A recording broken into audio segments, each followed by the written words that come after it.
Hello friends, welcome back to my Priyanka AP blog. তোমরা সবাই কেমন আছো? আশা করি খুব ভালো আছো। আর আমি মোটামুটি ভালো আছি। আজকে জানি না আমাদের গ্রামে কি একটা উপদ্রব শুরু হইলো। তো তোমার সঙ্গে তো তোমাদেরকে দেখাচ্ছি আমাদের গ্রামে কি হচ্ছে, কি অবস্থা। মনে হচ্ছে ঘর বাড়ি সব উড়িয়ে নিয়ে যাবে। জানি না এত হাওয়া বাতাস কোথার থেকে ছুটে এসছে আমাদের গ্রামে আজকে। দেখো, কিন্তু ফুল গাছগুলো সব থেকে বেশি ভালো লাগছে, খুব সুন্দর দুলছে। কিন্তু তো এদিকে তো ভালো লাগছে, কিন্তু যে অবস্থা শুরু হয়েছে হাওয়া বাতাস দিয়ে একাকার, মানে প্রচুর ঠান্ডা লাগতেছে। মনে হচ্ছে তিস্তা নদীর সব হাওয়া এদিকে ছুটে আসছে। অন্য সময় যখন গরম থাকে তখন কিন্তু তিস্তা নদীতে প্রচুর হাওয়া থাকে, কিন্তু আজকে আরো বেশি বেশি হাওয়া।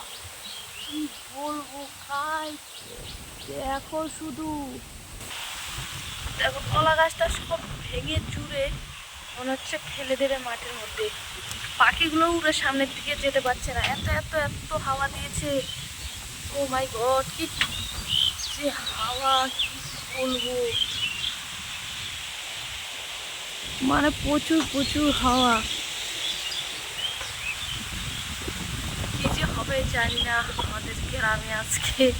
চারিদিকে মেঘ করে আছে, হালকা টিপির টাপি করে বৃষ্টি পড়েছিল, কিন্তু এখন প্রচুর হাওয়া। ঠান্ডাই জমে গেছি।